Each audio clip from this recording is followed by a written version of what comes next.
If you're a petrolhead just like me, you grew up watching Jeremy, Richard and James on a Sunday night driving around some of the best roads in the world. I always thought it'd be amazing to do what they do. So this is me, and this is my dad, and we're doing exactly that. Hello everyone and welcome back to the channel, where today you join me for day 2 of the Petrolheadtours Alps and Pyrenees trip with this lovely lot behind me. Now I apologise for the previous video. You might have seen there might have been not too much footage, but I guess that's because we've mainly concentrating on actually getting used to driving on the wrong side of the road in a wrong hand drive car for the roads we're driving on, if that makes sense. So yeah, hopefully today we sort of settled in a bit yesterday, so today should be a lot better. I'm going to be probably a passenger a bit more, so I can concentrate on the filming side of things. But yeah, lovely hotel we stayed at last night, and today we have another 487 kilometres to the next one. I think direct it's probably only 200 kilometres, but we'll be zigzagging across the country a little bit. So yeah, this is straight out onto the roads that we'll be going out on. Nice winding, twisty. You can see it just goes down there, round the bend a little bit, and then back on itself. But yeah, first things first, drivers meeting, and then we need to get out of the car park, turn around and we're heading off.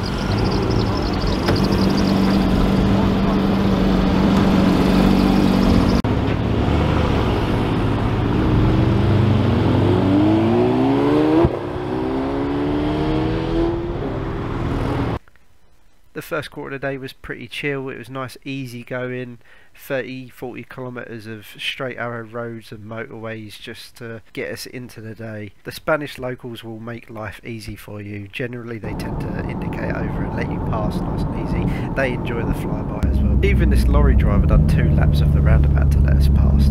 But once we got onto the motorway we had a couple of tunnels just so we can open up the engines a bit.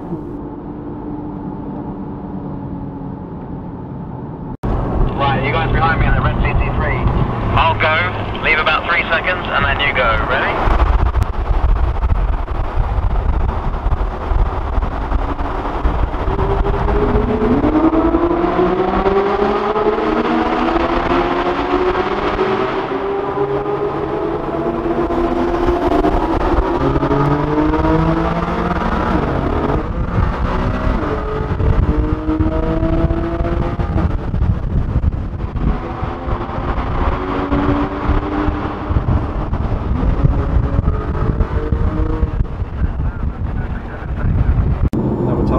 So we go again. Drop windows? Yeah, drop the windows.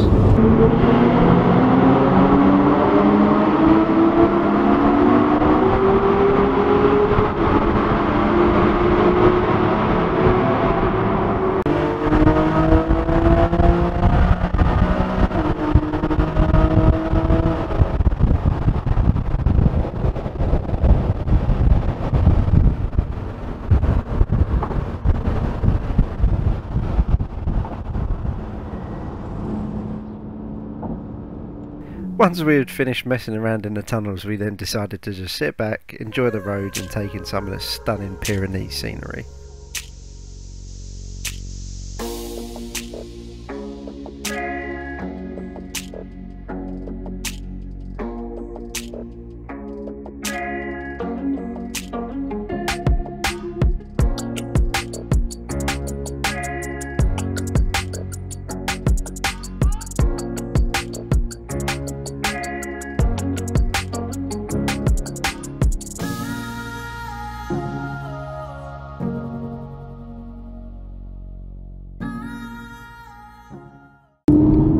Aha, we're all together again, let's go. Ski result, no snow on the mountain. That's it, we're out of Spain and we're into France. Yes, the Tour de France will be here in about a week. We're up in the clouds. Yeah, just like that. We're in France, in the clouds. We'll be zigzagging in and out of France and Spain for the rest of the day, staying in Spain again this evening. So as soon as we crossed the border into France, we were straight into the clouds up in the mountains, which was really nice to begin with, but the weather quickly had other ideas after that point, and it went downhill quite dramatically throughout the day.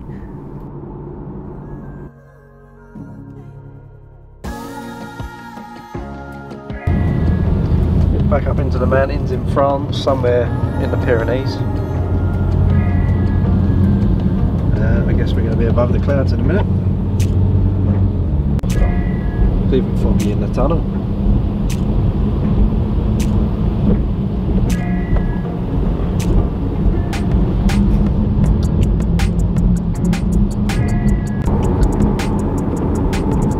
Just out of the clouds and stuck behind a cyclist.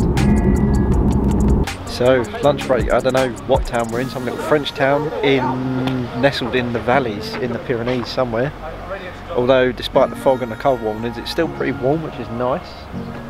I think we've had one casualty. I think someone has popped a tyre going through them narrow mountain passes and that.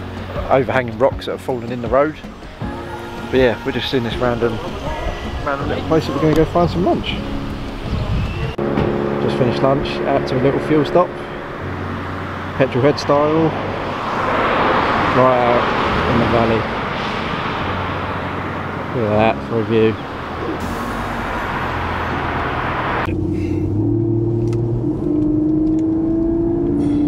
Okay, dead well from where I am. We've got some cyclists being tracked by a Peugeot. And after lunch, that was as clear as the roads got. We headed out of the little village, we headed back up into the mountains and therefore into the cloud. We got stuck behind a Peugeot for the rest of the journey around France until we crossed the border back into Spain.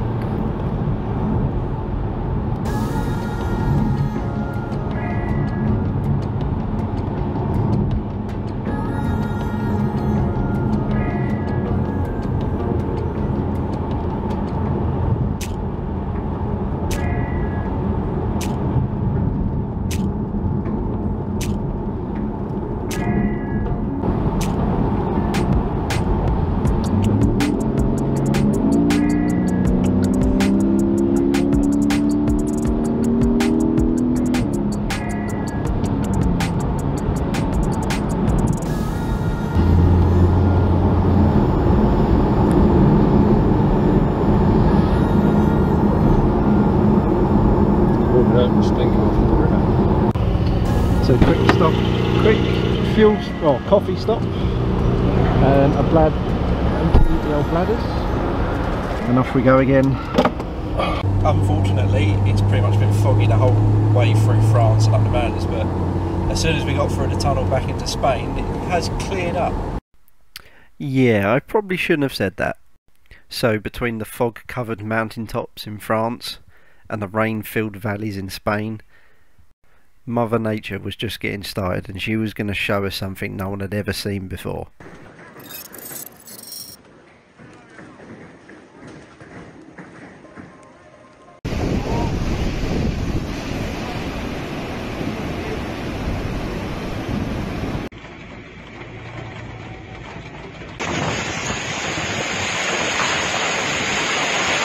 And we got caught right in the middle of it.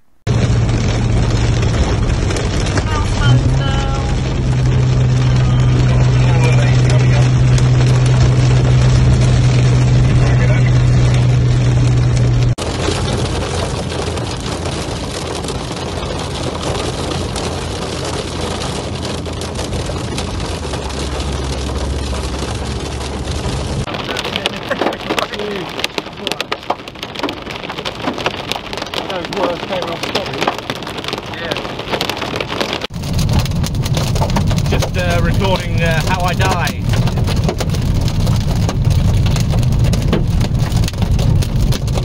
Or at least how I lose my hearing. It's loud in here. Oh, fucking hell.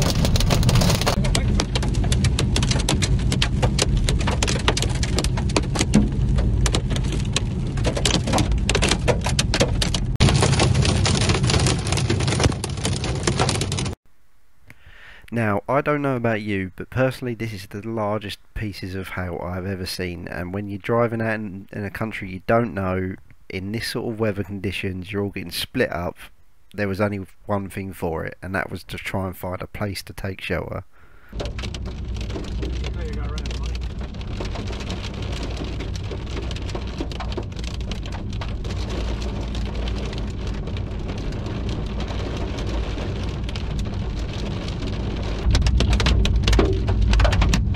Get under the tree. If you can get under the tree. If you can get under there, get under there.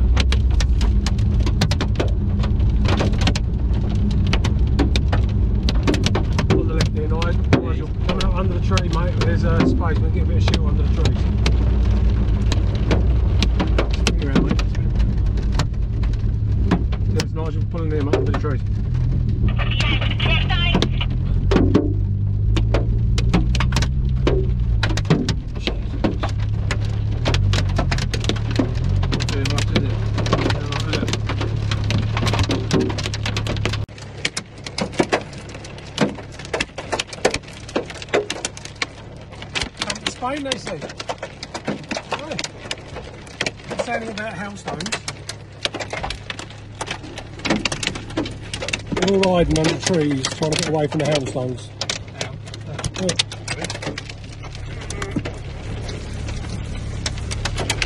Jesus, it's been a big day, isn't it? I mean, the Tesla's quite coming in as well, look. Just waiting for the windscreen to go at the moment, which ain't going to be good. And a couple of windscreens did go, but I don't think that was the biggest issue. So now things have dried up into day 3, damage assessment time. We'll start with the Yaris GR. You can see all the pin or the golf ball sized dents around the car. I think that's the worst panel in here. There's a couple along the pillar up top. You just see them. That's the Yaris GR. No cracked windscreens or anything on that. We go to Pete's M2. I think he's got the worst of it. We'll start with the boot.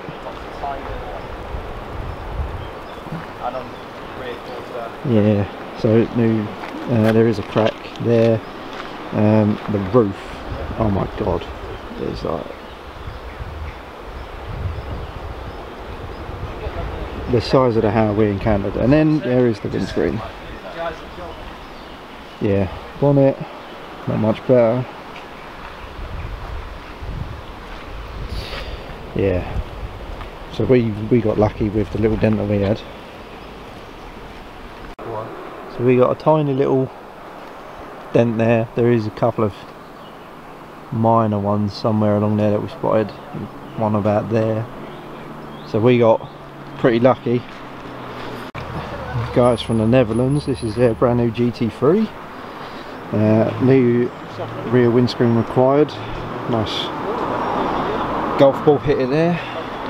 It's Mark's GT3, is a couple of minutes ahead of us. Just shows the difference, like half a kilometre down the road. Again, dents everywhere. Cracked windscreen, roof. The spoiler will not fully go down. On that side it protrudes out more, so I think there's something lodged down in the mechanism that's blocking it. It still works. Yeah, so I think that's Mark and Pete got the worst of it. Well, and the Yaris, Donna in the Yaris. So this is 3 days after said hailstorm, and this is Mike's GT4.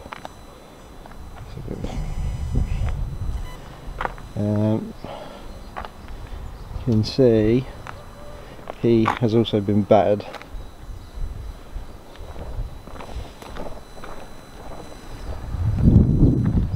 Again, it's hard to see. You can see one by the headlight there, across the bonnet,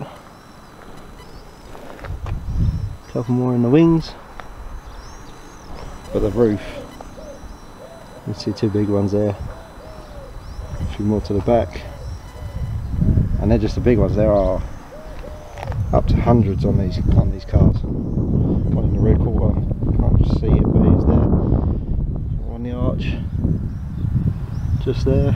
But yeah, whatever that freak of nature was, I hope I never see it again, because it sounds dramatic, but you actually do start thinking about, well, your life in a sense. It does sound dramatic, but you're sitting there thinking, you're driving along, you think these hailstones are getting bigger and bigger and bigger, especially if you like Pete or Mark and your windscreen starts cracking and smashing in front of you. They said they put their sunglasses on to protect their eyes in case the windscreen went, which is quite a smart idea. But yeah, we got off lucky by hiding under the tree.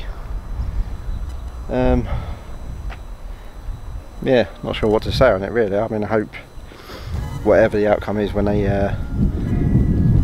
whether they go for insurance or whether they pay for it themselves to get it rectified, because insurance might say, oh, it's an act of God, we don't cover that, just try and get out of it. Yeah, not sure, but it's a tricky one.